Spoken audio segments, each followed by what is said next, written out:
Hello बच्चों, तो देखा भैया आपने साइनॉप्सिस देख लिया कि हम क्या क्या पढ़ने वाले हैं इस पाठ में। तो ये जो वीडियो होगा वो होगा आपके आधुनिक मतलब अधातुओं के रसायन का बिल्कुल बेसिक पार्ट, इंट्रोडक्शन। ठीक है, अब इसमें क्या क्या पढ़ने वाले हैं एकदम बेसिक से आपको बता देता हूँ।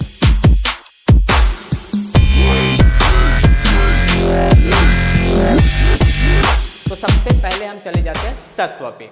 तो आपको पता होगा तत्व क्या होता है। हाँ सर, क्या होता है? जो एक ही प्रकार के परमाणुओं से मिलके बनता है उसको हम लोग क्या बोल देते हैं? तत्व बोलते हैं।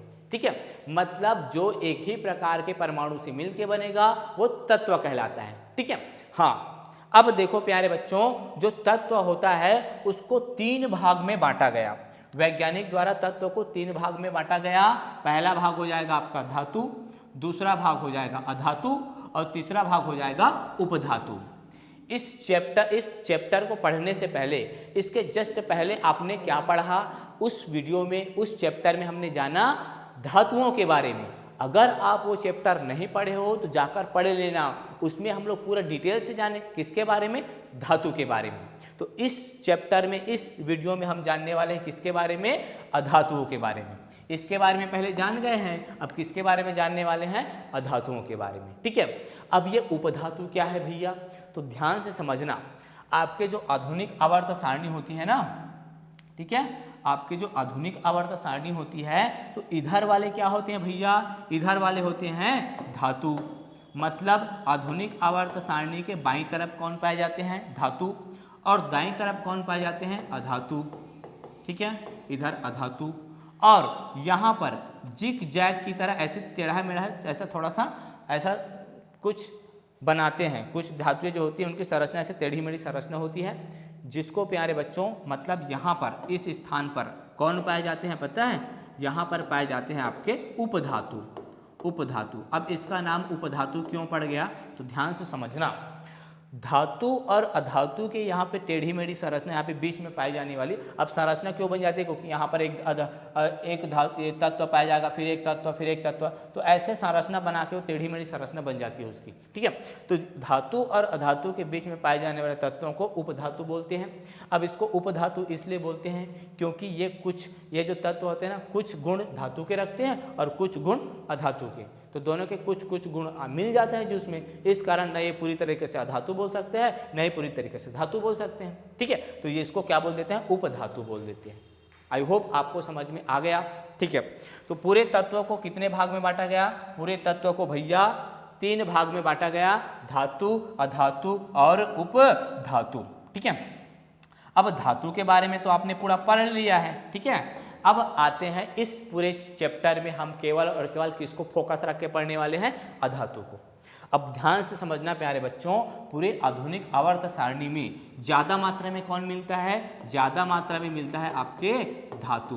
धातु जो होते हैं बहुत ज़्यादा मात्रा में मिलती है, अधातु बहुत कम मात्रा में मिलती है। आप देखे भी होंगे पीरियोडिक टेबल में। ठीक है, अभी आगे बताऊंगा, पीरियोडिक टेबल में देखेंगे। इधर कुछ मात्रा में ही धातुएं मतलब अधातुएं पाई जाती हैं। ठीक है, अधातुएं बहुत ही कम मात्रा में पाई जाती हैं।